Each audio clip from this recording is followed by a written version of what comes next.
Hello and welcome back to another video on Perceptron Career. So आज का जो topic of discussion है in the AI Crash Course series, it's on regularization. So हमने previous video में एक particular video dedicate किया था जो था bias trade-off variance में. So इस particular video में जैसे आप देख रहे हो कि हमने starting में discuss किया bias क्या होता है, variance क्या होता है, ठीक है, उसमें उसके बीच में ट्रेड ऑफ कैसे आता है. And then finally we ended the video by discussing bias कैसे रिड्यूस होता है और वेरिएंस कैसे रिड्यूस होता है. बायस का रिलेशन हमने मैप किया था अंडर फिटिंग से और वेरिएंस का रिलेशन हमने मैप किया था ओवर फिटिंग से. सो इसमें जो हमने मेथड्स डिस्कस किए थे, द फर्स्ट वाज रेगुलराइजेशन जो आज का टॉपिक है. फिर हमने और भी मेथड्स डिस्कस किए थे, cross validation, ensemble models, tagging, dropouts, and early stop. So out of all these five, all these six, even the list can go on और भी methods होते हैं. जो सबसे important और सबसे widely asked question होता है इंटरव्यूज में, वो होता है रेगुलराइजेशन से. ओके, तो आज का जो मेन टॉपिक है वो है रेगुलराइजेशन. क्या होता है, कैसे काम करता है, हम वो पूरी चीज देखेंगे. Okay, so let's start the topic. तो आज का जो ओवरऑल फ्लो रहेगा, it will be something like this. First we will define what is regularization. हम समझेंगे कि बेसिक फंडामेंटली रेगुलराइजेशन का मतलब क्या है. Then we will understand why it is required, machine learning में क्यों यूज करते हैं. ठीक है, जो इसका सबसे इम्पोर्टेंट एप्लीकेशन होता है ओवरफिटिंग का होता है, how does it reduce overfitting, हम वो भी डिस्कस करेंगे. फिर रेगुलराइजेशन के ना टाइप्स होते हैं, तो हम एक एक करके वो टाइप्स भी डिस्कस करेंगे जो कि मेन पॉइंट है इस वीडियो का. क्योंकि हमने ये what and why and how पहले डिस्कस कर रखा है, but we will discuss the types as well in this video which is the main important part of this video. ठीक है, हम मैथमेटिक्स भी जाएंगे कि हर एक टाइप कैसे दिखता है. हम टाइप डिस्कस करेंगे, वो जो तीन टाइप है L1, L2 and elastic. Okay, fine. If the stage is set, so let us now dive deep into regularization. ये क्या होता है यानी कैसे काम करता है. So the very first part, what is regularization? So इस what का आंसर करने में हम दो पॉइंट डिस्कस करेंगे. Basically it is a technique to prevent overfitting. Whenever someone asks you what is regularization, आपका सिंपल आंसर होगा it is a technique to prevent overfitting. और वो कैसे ओवरफिटिंग रिड्यूस करता है, it's by simply it adds penalty term in the term of loss function. ठीक है, adds a penalty term to the loss function. Main काम regularisation का ये होता है. So, अगर एक लॉस फंक्शन है, वो R M S C R S जो भी है, mean square error, root mean square error, mean absolute error, जो भी एरर फंक्शन आप यूज करना चाहते हो, मैट्रिक्स यूज करना चाहते हो, उसके साथ हम एक और टर्म ऐड कर देते हैं. For example let's suppose the term is x. ठीक है, इस एक्स टर्म को ऐड करके इस कंप्लीट को हम एक न्यू लॉस फंक्शन कंसिडर करते हैं, L. So by adding a penalty term to the loss function, it reduces overfitting. Okay, हम आगे देखेंगे वो कैसे reduce करता है. Okay, fine, great. So why is it required? Next question है, हम regularization क्यों यूज करें. ठीक है, इसका सिंपल फंडामेंटल आंसर ये रहेगा, ये मॉडल के ना कॉम्प्लेक्सिटी को रिड्यूस कर देता है. क्योंकि आप जब एक मॉडल को एक डेटा पे ट्रेन करते हो, तो डेटा में काफ़ी नॉइजेस भी रहते हैं, इंपॉर्टेंट पॉइंट्स रहते हैं और नॉइजेस भी रहते हैं. सो मॉडल का ये फंडामेंटली उसका ये काम है कि जो मेन डेटा है ना, उसका पैटर्न कैप्चर करके वो एक मैथमेटिकल फॉर्म में लेके आ जाए। बट नॉइजेस के कारण या मॉडल छोटे छोटे पैटर्न्स भी रिकग्नाइज जब करने लग जाता है तो मॉडल की कॉम्प्लेक्सिटी बहुत हाई हो जाती है। ठीक है, तो वो मॉडल क्या होता है ना, वो ट्रेनिंग डेटा पे तो अच्छा परफॉर्म करता है, बट अनसीन डेटा पे वो जनरलाइज नहीं कर पाता, या अनसीन डेटा पे उसकी परफॉर्मेंस खराब होती है। तो वो होता है ओवरफिटिंग का इशू। सो मॉडल की कॉम्प्लेक्सिटी को कम करने के लिए, ताकि ओवरफिटिंग जो है ओवरफिटिंग जो है वो रिड्यूस हो जाए, इसीलिए हम ये यूज करते हैं मॉडल की कॉम्प्लेक्सिटी को रिड्यूस करने के लिए। सेकंड जो इम्पोर्टेंट पॉइंट आपको मेंशन करना चाहिए इंटरव्यूज में, या आपको पता होना चाहिए कि ओवरफिटिंग रिड्यूस करने से या मॉडल की कॉम्प्लेक्सिटी रिड्यूस करने से क्या इफेक्ट होता है। ये इफेक्ट ऐसे करता है कि it improves generalization of on the unseen data. Generalization का मतलब ये है कि जो परफॉर्मेंस है ना अनसीन डेटा पे, वो इम्प्रूव हो जाता है, क्योंकि अब मॉडल आपका डेटा को रट्टा नहीं मार रहा, जो डेटा है उसके पीछे कॉन्सेप्ट और पैटर्न्स को वो समझ रहा है। तो वो मतलब होता है जनरलाइजेशन का, कि आपने ट्रेनिंग डेटा पे उसका कॉन्सेप्ट सीख लिया, पैटर्न सीख लिए, और फिर आप अनसीन डेटा पे उस कॉन्सेप्ट्स को लगाओगे तो जनरलाइजेशन अच्छा होगा। Okay, this is why it is used, so that it improves the generalization on unseen data. Great. So now moving forward, how does it reduce overfitting? So ये point discuss करने से पहले हमें ये पता होना चाहिए कि जब कोई एक मॉडल ओवरफिटेड मॉडल है, फाइन, जब वो एक ओवरफिटेड मॉडल है तो वो बेसिकली कैसा दिखता है, उसका मैथमेटिकल फॉर्म कैसा होता है, या बिहाइंड द सीन्स क्या चल रहा होता है। तो अगर मैं वो आपको उस पॉइंट पे लेके जाऊं, तो फॉर एग्जांपल एक लीनियर रिग्रेशन मॉडल ले लेते हैं, y is equal to beta not plus beta one X, okay. और ये मॉडल हमारा वन है, और दूसरा मॉडल जो है वो सेम हम Y one is equal to beta not one plus, ये दो मॉडल है। मैंने by one B one not B one one और एक्स वन कंसिडर किया दूसरे मॉडल के पैरामीटर्स। तो ये दो मॉडल है। तो अगर इस मॉडल में जो हमारा बीटा बीटा नॉट और बीटा वन है, इसकी वैल्यू हम फिक्स कर देते हैं, ये फाइव है और ये फॉर एग्जांपल फोर है, और दूसरे मॉडल में इसकी वैल्यू हम सेवन ले लेते हैं और इसकी वैल्यू हम एट ले लेते हैं। तो जब हम इस मॉडल पे हमने डेटा को टेस्ट किया और परफॉर्मेंस देखा, तो इट वाज गुड, द जो भी एरर्स थे वो सही थे, एक्यूरेसी एक्यूरेसी अच्छी थी, मतलब जो भी मॉडल था वो अच्छा परफॉर्म कर रहा था। बट जब हमने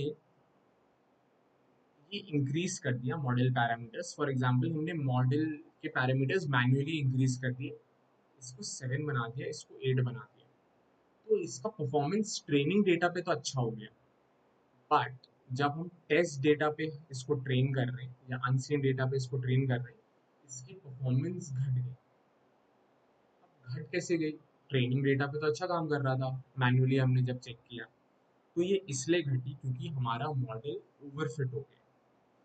तो ओवरफिटेड मॉडल का एक सीधा सीधा इंडिकेशन ये होता है, जो ये हमारे मॉडल पैरामीटर्स होते हैं ना, इसकी वैल्यू हाई हो जाती है। इसका ये मतलब है कि फॉर एग्जांपल बीटा वन की वैल्यू एट का क्या मतलब है, कि एक्स वन का जो वेट है या जो इसका कंट्रीब्यूशन है वाई वन निकालने में, वो एट के फैक्टर से मल्टीप्लाई होगा। तो सिमिलरली अगर हम मॉडल को थोड़ा और कॉम्प्लेक्स बनाते हैं, बी टू भी ऐड कर दें और एक्स टू ऐड कर दें और बी टू की वैल्यू फाइव डाल दें, तो इसका ये मतलब है एक्स टू जो कंट्रीब्यूट करता है y की वैल्यू निकालने में, वो फैक्टर ऑफ फाइव से मल्टीप्लाई होगा। Basically it indicates what is the importance of one feature in determining the output value. तो जब ये वैल्यूज बढ़ जाती है तो इसका सीधा सीधा ये मतलब होता है कि मॉडल आपका वो छोटे छोटे वेरिएशंस नॉइजेस को भी कंसिडर करता है आपके आउटपुट को निकालने में। सो जो हम एक क्वेश्चन डील कर रहे थे कि prevent overfitting how does it prevent overfitting, it is by simply it discourages large parameter values। जो हमारे बीटा नॉट बीटा वन है, जब इसकी वैल्यू बड़ी हो जाती है तो जैसे हमने अभी समझा कि हमारा जो मॉडल है वो ओवरफिटेड हो जाता है क्योंकि वो छोटे छोटे वेरिएशंस को भी वेटेज देने लग जाता है। So simply by using regularization हम क्या करते हैं, जो लार्ज पैरामीटर वैल्यूज हैं उनको डिस्करेज करते हैं कि मॉडल की जो पैरामीटर वैल्यू है वो कम रहे, ज़्यादा ज़्यादा ना बढ़े। ठीक है, जो ऑप्टिमल वैल्यू है उधर ही तक रहे। ठीक है। सो ये हम कैसे करते हैं, एक पेनल्टी टर्म ऐड कर देते हैं तो उससे ओवर जो वैल्यू होती है वो कम होने लग जाती है, ज़्यादा बढ़ती नहीं है। और it encourages simpler model. Simpler model का इधर ये मतलब है कि कभी कभी फॉर एग्जांपल जैसे हम L1 रेगुलराइजेशन यूज करते हैं तो कभी कभी ऐसा होता है कि हमारा इनपुट फीचर ना ज़्यादा वैल्यू नहीं करता, कि उसका कंट्रीब्यूशन ना के बराबर होता है आउटपुट डिटरमाइन करने में। फॉर एग्जांपल मैंने इधर एक लीनियर रिग्रेशन का केस लिखा है। तो सपोज हम मान लेते हैं कि x2 का कंट्रीब्यूशन y में नहीं है। ऐसा एक एग्जांपल कंसीडर कर लेते हैं। जो y है आ, ये हमारा ये मान लो कि हमारे 10th में कितने मार्क्स आएंगे, ये है। ठीक है, y प्रिडिक्टेड है कि हमारे 10th में कितने मार्क्स आएंगे। तो x जो x1 वैल्यू है ना, ये सॉरी ये x1 है, ये इनपुट फीचर है कि हमने कितने घंटे पढ़ा। x3 ये है कि हमारे प्रीवियस क्लासेस में एवरेज मार्क्स कितने थे। और x2 ये वैल्यू है कि हम किस दिन पैदा हुए थे, on which day we were born. ठीक है, फर्स्ट को, सेकंड को, 10th को। ओके, हम किस डे पे पैदा हुए। तो आप लॉजिकली बताओ, क्या x2 हमारे y को ज़्यादा डिटरमाइन करेगा या हल्का सा भी करेगा? मेरे हिसाब से तो नहीं। ओके, अगर आप दूसरे रीजंस को हटा दो जो मैथमेटिकली है, it should not determine your 10th का मार्क्स। तो ये जो बीटा टू की वैल्यू है ना, वो जीरो होनी चाहिए, राइट? नॉट इवन 0.1 या 0.001, no, it should be zero. So जब हम ऐसे वैल्यूज को, ऐसे इनपुट फीचर्स की कोएफिशिएंट को जीरो बना देते हैं तो हमारा जो फाइनल मॉडल होगा ना वो सिंपली ऐसा होगा, beta not plus beta one x one plus beta three x three. हमने यहाँ पे जो बीटा टू एक्स टू है इसको एलिमिनेट कर दिया। तो पहले तीन इनपुट फीचर्स थे, अभी सिर्फ दो हैं। तो मॉडल को हमने सिंप्लीफाई कर दिया। ठीक है, तो ये मतलब हुआ model simplification. So this is how it over reduces overfitting. जो मॉडल पैरामीटर्स है उसकी वैल्यू को लार्ज बड़ा होने से डिस्करेज करता है। कुछ कुछ इनपुट फीचर्स जो इररेलेवेंट है उनकी वैल्यू को जीरो बना देता है। और लॉस फंक्शन ये सब वो तभी अचीव कर पाता है जब वो एक पेनल्टी टर्म में ऐड करता है लॉस फंक्शन में। ठीक है, fine. Now the next topic is types of linear types of regularization. Okay, तो बेसिकली इसके तीन टाइप हैं, L1, L2 और इलास्टिक नेट। L1 को हम लासो रिग्रेशन या लासो रेगुलराइजेशन भी कहते हैं। L2 को हम रिज रिग्रेशन या रिज रेगुलराइजेशन भी कहते हैं। और जो तीसरा टाइप है elastic net, it is a combination of L1 and L2। ठीक है, फाइन। अभी हम जाते हैं हमारे L1 टाइप को अच्छे से अभी समझते हैं। ठीक है, L1 रेगुलराइजेशन वो होता है जब आपकी इसकी मैथमेटिकल फॉर्मूला देखोगे तो इस लॉस फंक्शन में, ये इस लॉस फंक्शन में एक टर्म ऐड करता है जिसको हम कहते हैं लैम्डा, और लैम्डा टाइम्स जो भी सारे पैरामीटर्स हैं उसका एब्सोल्यूट वैल्यू ये इधर ऐड कर देता है लॉस फंक्शन में। सो ये हमारा मॉडिफाइड लॉस फंक्शन है लैम्डा, जो कि एक हाइपर पैरामीटर है, ठीक है। और इस हाइपर पैरामीटर की वैल्यू हम जीरो से इंफिनिटी के बीच में कुछ भी रख सकते हैं। हमें ये ट्यून करना पड़ता है अपने डेटा सेट और अपने एप्लीकेशंस के पॉइंट ऑफ, मतलब बेस्ड ऑन आवर एप्लीकेशन है, based on what type of data we are dealing, इसको हमने ट्यून करना पड़ता है। फाइन। तो लॉस फंक्शन को हमने ऐसे मॉडिफाई कर दिया, loss plus lambda times summation of all the parameter value. So this is a new loss function.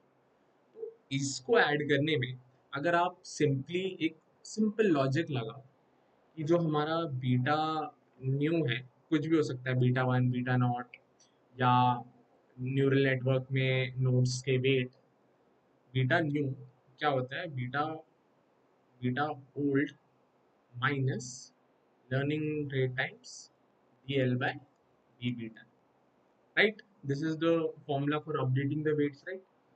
तो जब हम इस लॉस फंक्शन में ये वेट ऐड कर देते हैं, वी ऐड दिस वेट, तो इसकी वैल्यू इंक्रीज हो जाती है, राइट? डिफरेंशिएशन वाली वैल्यू इंक्रीज हो जाती है, और हम बीटा ओल्ड को एक पर्टिकुलर लर्निंग रेट टाइम्स को मल्टीप्लाई करके उससे सब्ट्रैक्ट करते हैं, right? Beta old minus learning rate times this, पर इसकी वैल्यू इंक्रीज हो गई तो जो बीटा न्यू आएगी इसकी वैल्यू रिड्यूस हो रखेगी, right?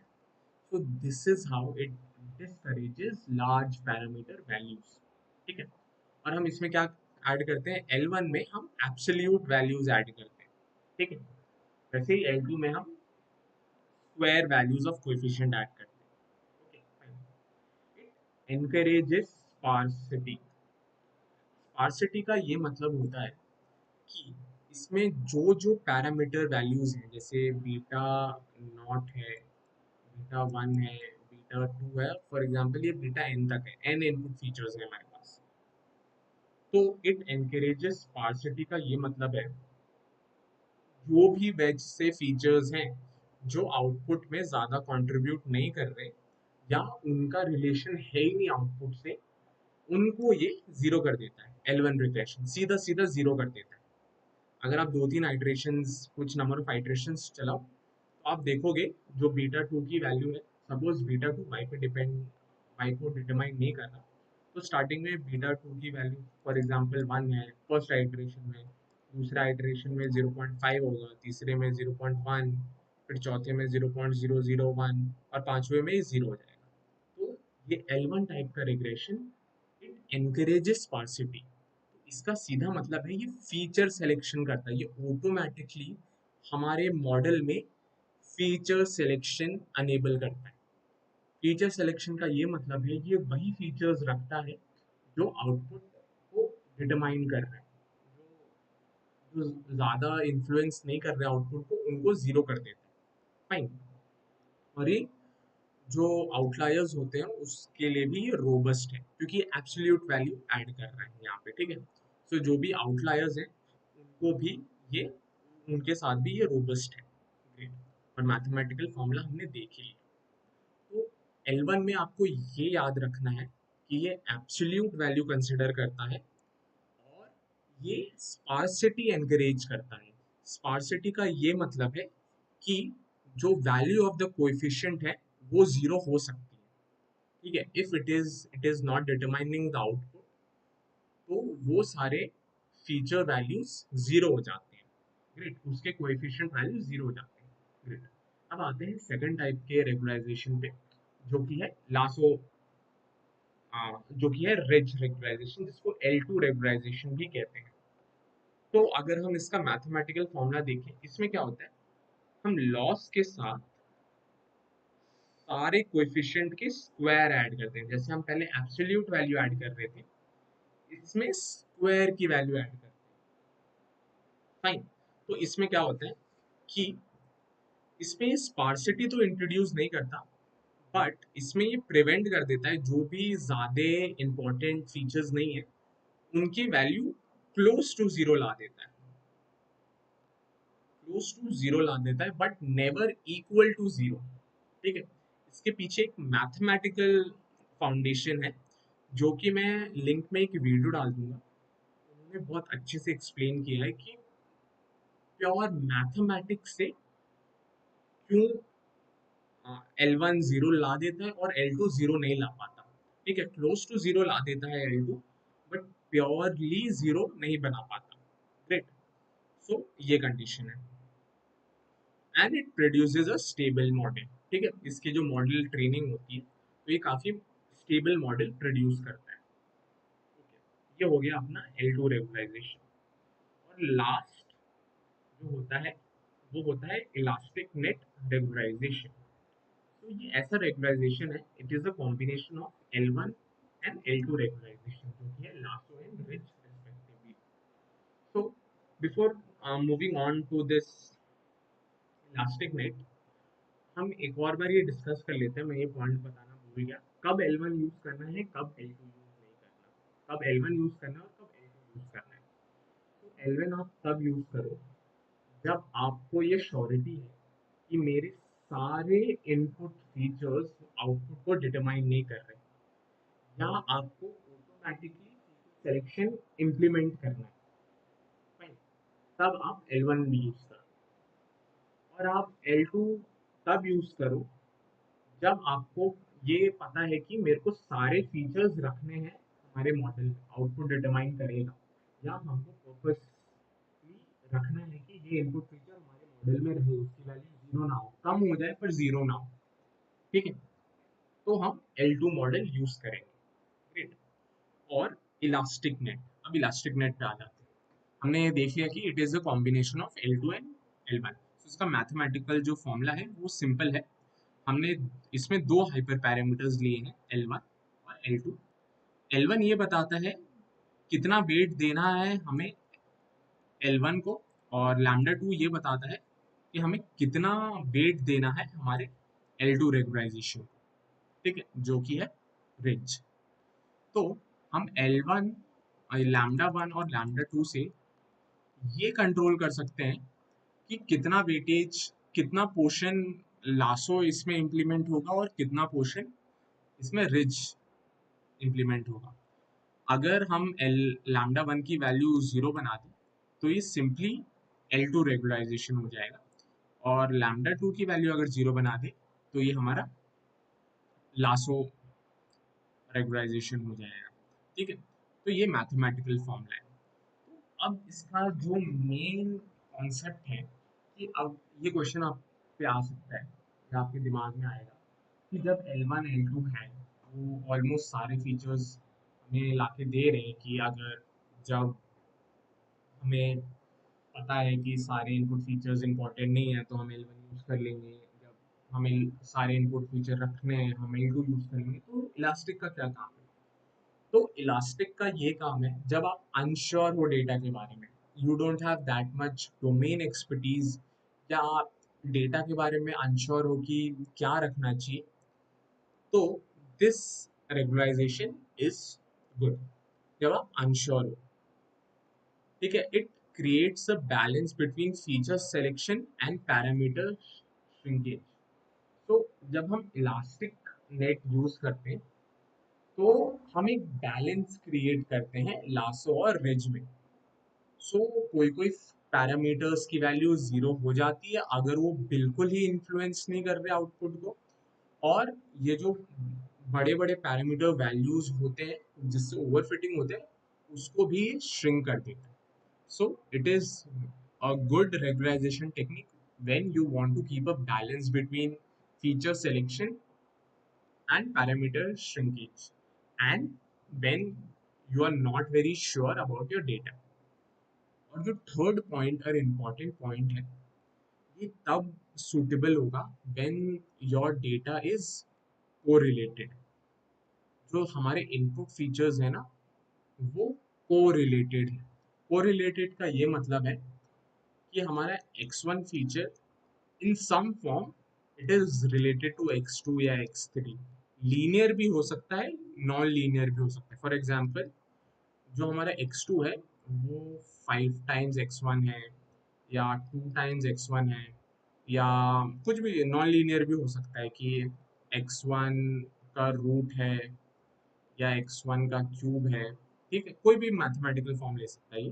So when these kinds of relationship exist in your data set, तब आप इलास्टिक नेट यूज करो, बहुत अच्छे मॉडल ट्रेन होता है।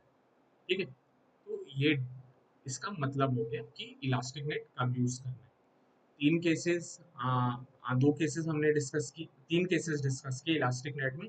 When you are not sure about the data, when you want to keep a balance between feature selection and parameter shrinkage, and third, when your data input features are highly correlated, then you can go for elastic net.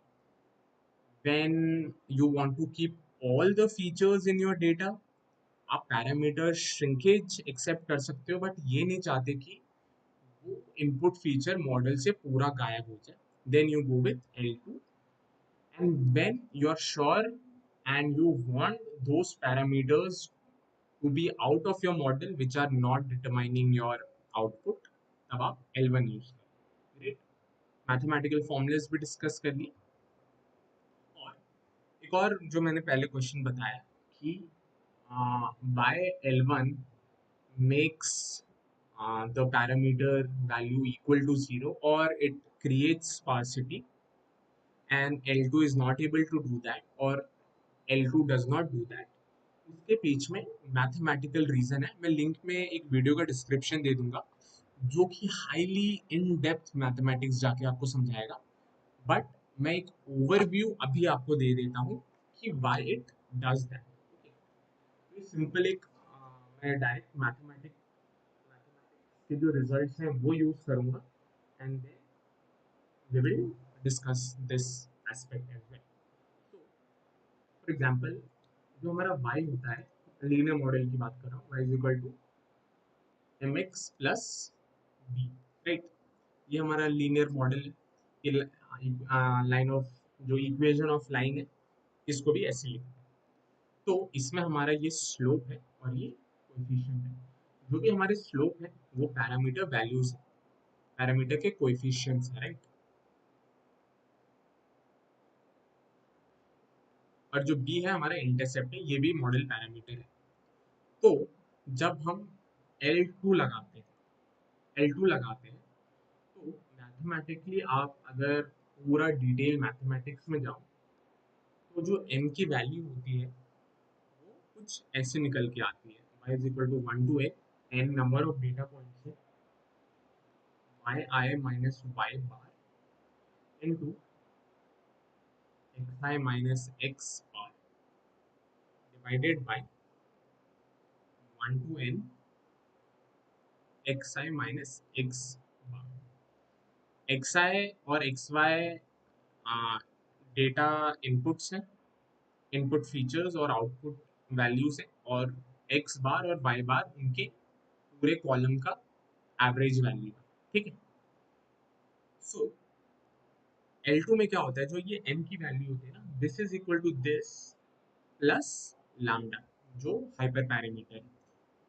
तो आप खुद ही बताओ कि हम इस lambda की value कितना भी बड़ा कर दें, कितना भी बड़ा कर दें, फॉर एग्जाम्पल 10,000 ले लें या 20,000 ले लें, क्या ये पूरी वैल्यू जीरो हो पाएगी? Not possible, right, because this itself is never going to be zero। जो हमारा न्यूमरेटर है वही कभी जीरो नहीं होगा, और डिनोमिनेटर तो वो जीरो हो ही नहीं सकता क्योंकि प्लस लैम्डा है और लैम्डा की वैल्यू हमेशा पॉजिटिव होती है। तो ये m की वैल्यू क्लोज टू जीरो ला सकता है for higher lambda values, right. Close to zero ला सकता है for higher lambda values, but zero कभी नहीं ला सकता। So this is the case for L2।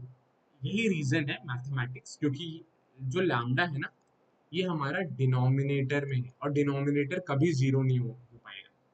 ठीक है, आप इसको इन्फिनिटी भी बना दो, इन्फिनिटी इनफैक्ट लेगा नहीं, आप इन्फिनिटी कैसे डालोगे, but it can bring your M value close to zero but not zero, क्योंकि वो डिनोमिनेटर में है। हायर लैम्डा की वैल्यू लेके आप क्लोज टू जीरो ला सकते हो but never zero. But in case of L one, ये जो m की वैल्यू है ना, ये स्प्लिट हो जाती है तीन केसेस में।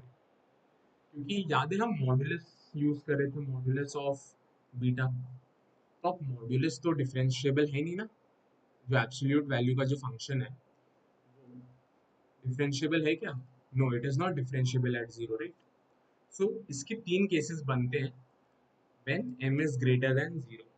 When m is greater than zero, तो ये जो फॉर्मूला है m डिटरमाइन करने के लिए, वो हो जाता है yi minus y bar into xi minus x bar divided by 1 m xi minus x बार। और यहाँ जो लैम्डा आता है ना, वो न्यूमरेटर में आता है। ये माइनस जीरो, ये माइनस लैम्डा हो जाता है when it is equal to zero.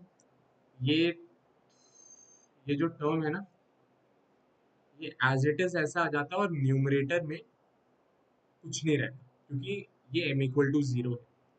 और वही m लेस देन जीरो, ये सेम वैल्यू आ जाएगी, बट इस केस में प्लस लैम्डा आ जाएगा। ठीक है, इधर माइनस लैम्डा है when greater than zero. Simply ये इक्वेशन है, सिंपली ये पूरा आप डाल दो बिना लैम्डा के, वो इक्वल टू जीरो पे है। और same equation plus lambda when it is greater than zero. आप इधर देखो कि ये अब न्यूमरेटर में है। ठीक है, न्यूमरेटर में है lambda. When lambda equal to this particular value, इसको मैं वाई एक्स लिख देता हूँ। When lambda is equal to Y X, फिर आपकी m की वैल्यू जीरो हो जाती है, राइट? तो उस केस में जब m की वैल्यू जीरो हो जाएगी, तो आप ये फॉर्मूला लगाओगे, राइट? क्योंकि अभी तो ये फॉर्मूला तभी वैलिड है जब m की वैल्यू ग्रेटर देन जीरो है। जब m की वैल्यू जीरो हो जाएगी तो आप ये फॉर्मूला लगाओगे, और m की वैल्यू लेस देन जीरो हो जाएगी तो ये फॉर्मूला लगाओगे। तो ये जो तीन इक्वेशंस है ना, ये इंश्योर करते हैं। फॉर एग्जाम्पल, हमारा जो बीटा है वो स्टार्टिंग में 5 है। ठीक है, पॉजिटिव है तो ये फॉर्मूला यूज हुआ, अपडेट किया 3 हो गया, फिर वापस अपडेट किया 1 हो गया, फिर वापस अपडेट किया 0 हो जाएगा। ठीक है, 0 हो जाएगा, फिर हमने ये फॉर्मूला लगाया। तो उस फॉर्मूला लगाने के बाद हमारी जो y की वैल्यू आ जाएगी, फॉर एग्जाम्पल वापस से 4 आ जाएगी। तो ये बढ़ गई ना, पर हमें ओवरफिटिंग के लिए रिड्यूस करनी है। तो ये इंश्योर करता है कि हम 4 पे ना जाएं और आपका कोड ना 0 पे रोक देगा मॉडल को, और खराब होने ही नहीं देगा। ठीक है, so that's why L1 is able to make the coefficient value equal to 0। ठीक है, आई होप आपको ये कॉन्सेप्ट समझ में आ गया। अगर आपको इन डेप्थ जानना है तो पूरा मैथमेटिक्स, ये m की वैल्यू कैसे डिराइव हुई, ठीक है, तो आप वो वीडियो देख सकते हो, उनने बहुत अच्छे से एक्सप्लेन किया है। Fine, I hope this makes a lot of sense. Regularization क्या है, टाइप्स क्या है, इंटरव्यू पॉइंट ऑफ से सब कुछ कवर किया है, सारे बाय हाउस कवर किए हैं, इन डेप्थ जाना भी है, मैथमेटिक्स भी कवर की है। पर आपको अगर ये पर्टिकुलर मैथमेटिक्स जानना है, बता दिया है मैंने L1 कैसे जीरो कर देता है, L2 नहीं कर पाता। But in depth full mathematics जानना है तो I will suggest a video, मैं डिस्क्रिप्शन में दे दूंगा, क्योंकि उन्होंने बहुत ही अच्छा एक्सप्लेनेशन दिया है। Okay, so that's it for the video. If you liked it, please drop up a thumbs up and subscribe to the channel if you want more videos like this. Thank you so much.